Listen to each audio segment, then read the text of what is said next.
যে কোম্পানিতে স্ত্রী ম্যানেজার সেখানেই ডিভোর্সি স্বামী সিকিউরিটি গার্ড। তারপর যা হলো তাতে মানবতা কেঁদে উঠল। বন্ধুরা, সকাল ৮টা বাজছিল।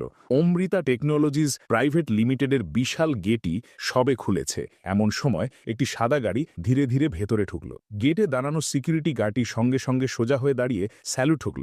Good morning madam. গাড়িটি থামল। ড্রাইভার নেমে পেছনের দরজা খুলল। কালো গোগলস, ঝলমলে হিল জুতো আর হাতে ফাইল ধরা এক মহিলা বেরিয়ে এলেন। ইনি সীমা মেহতা, কোম্পানির নতুন শাখার ম্যানেজার। পরিপাটি মেকআপ, আত্মবিশ্বাসে ভরা হাঁটা চলা আর চেহারায় সেই তেজ যা তাকে বাকি সবার থেকে আলাদা করে। তিনি গেটের দিকে এগিয়ে গেলেন, কিন্তু যেই সিকিউরিটি গার্ডটির মুখের দিকে তার নজর পড়ল, তার পা সেখানেই থেমে গেল। সেই মুখ, সেই চাহনি, সেই সামান্য ঝুঁকে থাকা হাসি, সে তো আরব। এক মুহূর্তের জন্য তার হৃৎপিণ্ড যেন থেমে গেল, নিঃশ্বাস আটকে গেল। তিনি কিছু বলতে যাচ্ছিলেন, কিন্তু শব্দগুলো তার গলাতেই আটকে গেল। আরব মাথা ঝুঁকিয়ে বলল, গুড মর্নিং ম্যাডাম। আওয়াজটা তেমনই ছিল, শান্ত, স্থির এবং শ্রদ্ধাপূর্ণ। তবে সেই আওয়াজে এখন আর সেই সম্পর্ক ছিল না যা এক সময় ছিল। সীমার চোখ বড় হয়ে গেল। তিনি বিশ্বাস করতে পারছিলেন না যে তার তালাকপ্রাপ্ত স্বামী আজ তারই কোম্পানির গেটে গার্ডের পোশাকে দাঁড়িয়ে। তার পেছনে দাঁড়ানো আরেক গার্ড বলল, ম্যাডাম, ইনি আমাদের নতুন সিকিউরিটি সুপারভাইজার আরব স্যার। কালই পোস্টিং হয়েছে। সীমা ঠোঁট শুকিয়ে গেল। তিনি শুধু বলতে পারলেন, ও ঠিক আছে। তারপর কিছু না বলেই ভেতরে চলে গেলেন, কিন্তু মনে যেন কেউ এক ঝড় তুলে দিয়েছে। অফিসে পৌঁছে তিনি দ্রুত জানালার ব্লাইন্ড নামিয়ে দিলেন, কিন্তু সেই এক ঝলক তার পুরো সকালটাকে এলোমেলো করে দিয়েছিল। ৮ বছর পুরনো অতীত আজ তার কোম্পানির গেটে দাঁড়িয়ে, সেই একই শান্তি আর গাম্ভীর্য নিয়ে। একসময় তারা দুজন দুজনের জন্য সম্পূর্ণ পৃথিবী ছিলেন। একই কলেজ থেকে পড়াশোনা করেছিলেন। আরব তখন একজন প্রতিভাবান ইঞ্জিনিয়ার ছিল, সৎ ও সরল। সীমাকে পছন্দ করত কারণ সে অন্যদের থেকে আলাদা ছিল। কম কথা বলতো, কিন্তু অনেক চিন্তা করত। ভালোবাসার মাধ্যমেই তাদের বিয়ে হয়েছিল। কিন্তু সময় সবকিছু ধীরে ধীরে পাল্টে দিল। সীমা চাকরি জীবনে দ্রুত সফল হলেন, একের পর এক পদোন্নতি পেতে থাকলেন। অন্যদিকে আরবের কোম্পানির লোকসানে চলে গেল।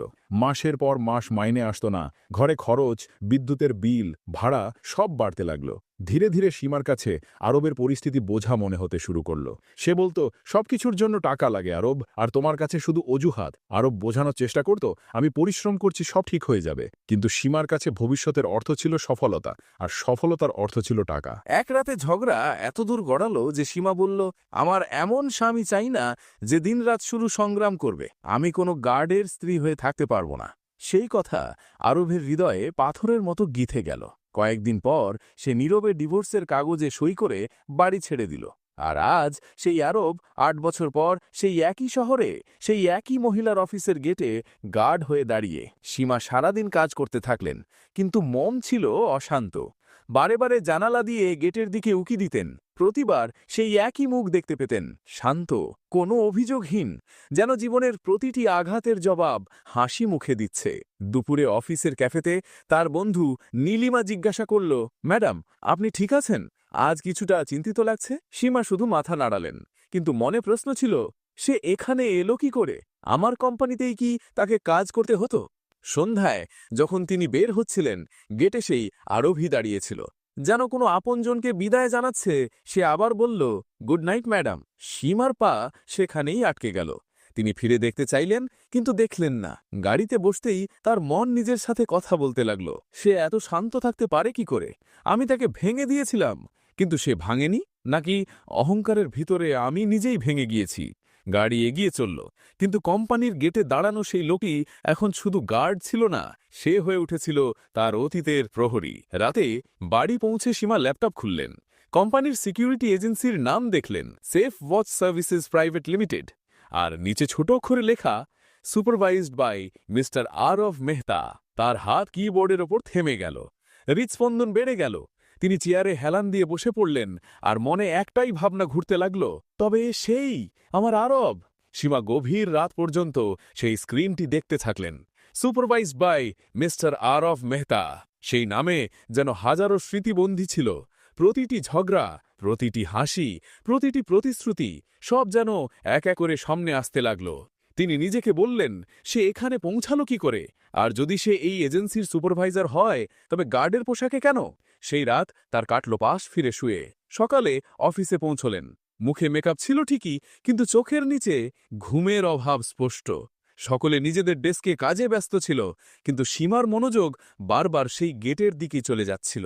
আরব সেখানেই ছিল, কোনো রকম লোক দেখানো ছাড়াই নিজের দায়িত্ব পালন করছিল। কখনো কোনো ভিজিটরকে ভেতরে যেতে দিচ্ছে, কখনো ফর্মে সই করাচ্ছে। প্রতিটি কাজে একটা অদ্ভুত শৃঙ্খল ছিল, যেন সে শুধু চাকরি নয়, নিজের সম্মান রক্ষা করছে। দুপুরের দিকে মিস্টার কাপুর কোম্পানির ডিরেক্টর সীমার কেবিনে এলেন। তিনি বললেন, সীমা, আমাদের পরের মাস থেকে সিকিউরিটি আপগ্রেড করতে হবে। সেফ সার্ভিসেস এখন আমাদের পুরো গ্রুপের নিরাপত্তা দেখবে। আরব নিজে এই প্রজেক্টের নেতৃত্ব দেবে। সীমা কিছু বলতে পারলেন না, শুধু মাথা নেড়ে বললেন, ওকে স্যার। কিন্তু ভেতরে যেন সবকিছু নড়ে গেল। তিনি ভাবতেও পারছিলেন না যে মানুষটাকে তিনি দুর্বল বলেছিলেন সে এখন তার কোম্পানির ঠিকাদার। সন্ধ্যায় যখন বাকিরা চলে গেল, সীমা কেবিন থেকে উঁকি দিলেন। আরও তখনও গেটে ছিল। বাকি গার্ডদের কিছু বোঝাচ্ছিল। তার চোখে এখন সেই উজ্জ্বলতা যা একসময় তার স্বপ্নের প্রতিচ্ছবি ছিল।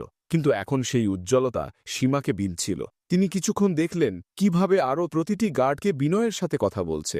ভুল করলে চিৎকার করছে না, শুধু শেখাচ্ছে, যেন সে বস নয়, একজন নেতা। সীমার মন মানল না। তিনি নিচে এলেন, ধীরে ধীরে হেঁটে গেটের কাছে পৌঁছলেন।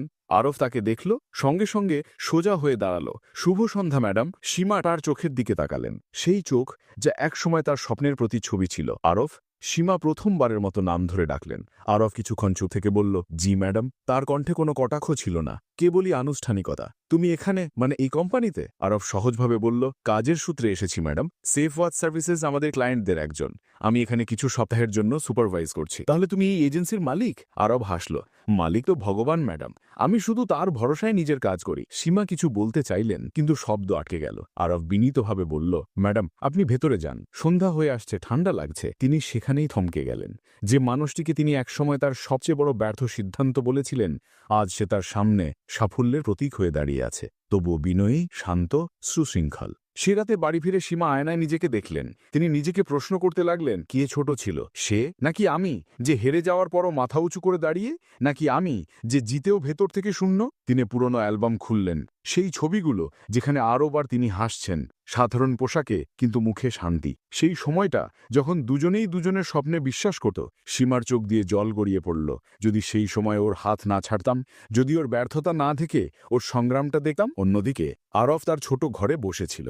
একটি পুরনো ডায়েরি খোলা ছিল, তাতে সেই বাক্যটি লেখা যা তার জীবনের মন্ত্র হয়ে উঠেছে, কখনো কারোর কটাক্ষকে নিজের সতের চেয়ে বড় হতে দিও না। তার মনে পড়ল সেই রাত যখন সে কোম্পানি হারিয়েছিল, বাড়ি ছেড়েছিল, আর সীমার সেই শেষ কথা, আমি কোনো গার্ডে স্থির হয়ে থাকতে পারবো না। সেই লাইন তার কাছে অপমান নয়, চ্যালেঞ্জ হয়ে উঠেছিল। সে ভেবেছিল, যদি আমাকে গার্ড হতেই হয়, তবে আমি এমন গার্ড হব যে অন্যের সম্মানে রক্ষা করবে এবং নিজের সম্মান কখনো হারাবে না। ধীরে ধীরে সে ছোট ছোট অফিসে সিকিউরিটি সার্ভিস দেওয়া শুরু করলো। দিনে কাজ, রাতে অ্যাকাউন্টস আর ট্রেনিংয়ের পড়াশোনা। অনেক সময় খাবার জোটেনি, কিন্তু কারো কাছে হাত পাতেনি। 3 বছরে সে Safe Watch Services Private Limited দাঁড় করিয়ে ফেলল। এখন শহরের অনেক নামী অফিস তার এজেন্সির কাছ থেকে সিকিউরিটি নেয়। কিন্তু আজ যখন সে সীমাকে দেখল, হৃদয়ে এক পুরনো ব্যথা অনুভব করল। সেই ব্যথা যা কখনো শব্দে প্রকাশ হয়নি, কেবল হাসিতে ঢাকা পড়েছিল। পরের দিন কোম্পানিতে নতুন মিটিং ছিল। আরজ এবং তার টিম সিকিউরিটি আপগ্রেড নিয়ে প্রেজেন্টেশন দিতে আসছিল। সীমা সারাদিন ভাবলেন, আমি কি তার মুখোমুখি হতে পারবো? সন্ধে যখন তিনি মিটিং হলে ঢুকলেন, আরব সেখানে আগেই উপস্থিত ছিল। এবার গার্ডের পোশাকে নয়, বরং কালো স্যুট আর সাদা শার্টে, মুখ আত্মবিশ্বাসে ভরা, চোখ স্থির। মিস্টার কাপুর যখন বললেন, স্বাগত জানাই মিস্টার আরব মেহতাকে, আমাদের নতুন সিকিউরিটি পার্টনার, তখন পুরো হল উঠে দাঁড়ালো। সীমার হাত থেকে ফাইল পড়ে গেল, নীরবতা নেমে এলো। আরব ধীরে হেসে বলল, গুড ইভিনিং ম্যাডাম। আর সেই মুহূর্তে সময় সত্যি পাল্টে গেল। সীমা সেখানেই বসে রইলেন, যেন তার নিঃশ্বাস বন্ধ হয়ে গেছে। সামনে দাঁড়ানো আরব, সেই মানুষ যাকে তিনি একসময় ব্যর্থ বলেছিলেন, এখন স্যুট পরে আত্মবিশ্বাসের সাথে প্রেজেন্টেশন দিচ্ছে। তার কণ্ঠস্বর পুরো হলে প্রতিধ্বনিত হচ্ছিল, আমাদের লক্ষ্য শুধু নিরাপত্তা দেওয়া নয়, বরং ভরসা দেওয়া। প্রতিটি কোম্পানির নিরাপত্তা তখনই মজবুত হয় যখন তার গেটে দাঁড়ানো প্রতিটি মানুষ নিজের কাজ নিয়ে গর্ববোধ করে। সীমার মনে হলো তার বুকেও যেন নিংড়ে নিয়েছে। তিনি প্রতিটি লাইনে সেই পুরনো আরবকে শুনতে পাচ্ছিলেন, যাকে তিনি কখনো বুঝতে চাননি। সকলে হাতালি দিচ্ছিল, কিন্তু সীমার মন কাঁদছিল। মিটিং শেষ হলো, আরব সবাইকে ধন্যবাদ জানিয়ে বাইরে চলে গেল। সীমা তার চেয়ারে জমে লইলেন। মিস্টার কাপুর তার কাঁধে হাত রেখে বললেন, সীমা তুমি ঠিক আছো তো? তিনি শুধু হেসে বললেন, জি স্যার, আমি ঠিক আছি। কিন্তু সেই হাসির আড়ালে অনুশোচনার এক সাগর লুকানো ছিল। মিটিং রুম থেকে বেরিয়ে তিনি সোজা গেটের দিকে গেলেন। আরব বাইরে তার টিমের সাথে কথা বলছিল। সীমা ধীরে ধীরে কাছে গেলেন।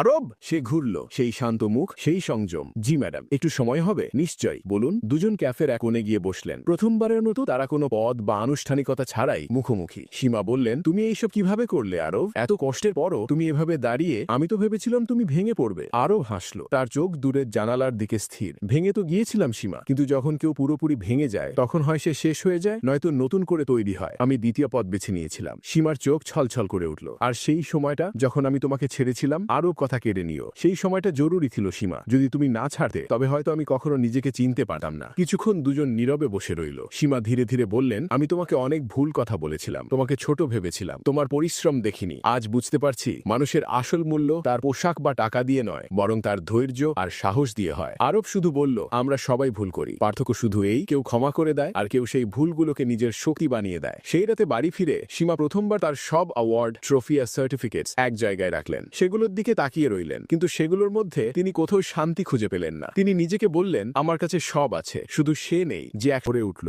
আরব সাধারণ পোশাকে ভেতরে এলো, মুখে বিনয়, চোখে শান্তি। সীমা পেছনে বসেছিলেন। এখন তার দৃষ্টিতে অহংকার বা প্রশ্ন কিছুই ছিল না, কেবল একটি ভাব, পাপবোধ। মিটিং এর পর তিনি ধীরে ধীরে পার্কিং এ গেলেন। আরব তার গাড়িতে ফাইল রাখছিল। সীমা তার কাছে গেলেন। আরব, সে ঘুরল, সেই সংযম, সেই সারল্য। জি সীমা, গতকাল যা হলো, যদি তোমার কিছু হয়ে যেত? আরব হেসে বলল, তাহলে হয়তো অন্য কেউ দায়িত্ব নিত, কিন্তু আমি আমার কর্তব্য অসম্পূর্ণ রাখতে পারতাম না। সীমার চোখ ভিজে গেল। তুমি এখনো ঠিক তেমনই কথা বলো, যেমন আগে বলতে, শুধু পার্থক্য এই, তখন আমি শুনতে চাইনি। আরব শান্ত স্বরে বলল, সময় মানুষকে পাল্টায় না, শুধু দেখিয়ে দেয় কে সঠিক ছিল। সীমা বললেন, আমি তোমাকে ভুল বুঝেছিলাম আরব, তোমার বাস্তবতা নয়, কেবল পরিস্থিতি দেখেছিলাম। আমি ভেবেছিলাম তুমি হেরে গেছো, কিন্তু আসল জয় তো তোমারই ছিল, কারণ তুমি নিজের সাথে লড়াই জিতেছ। আরব বলল, হয়তো আমরা দুজনেই দেরিতে বুঝলাম যে সম্পর্ক সম্মান দিয়ে চলে, অহংকার দিয়ে নয়। সীমার চোখ থেকে জল গড়িয়ে পড়ল। তিনি ধীরে ধীরে বললেন, যদি সেদিন তোমার হাত না ছাড়তাম,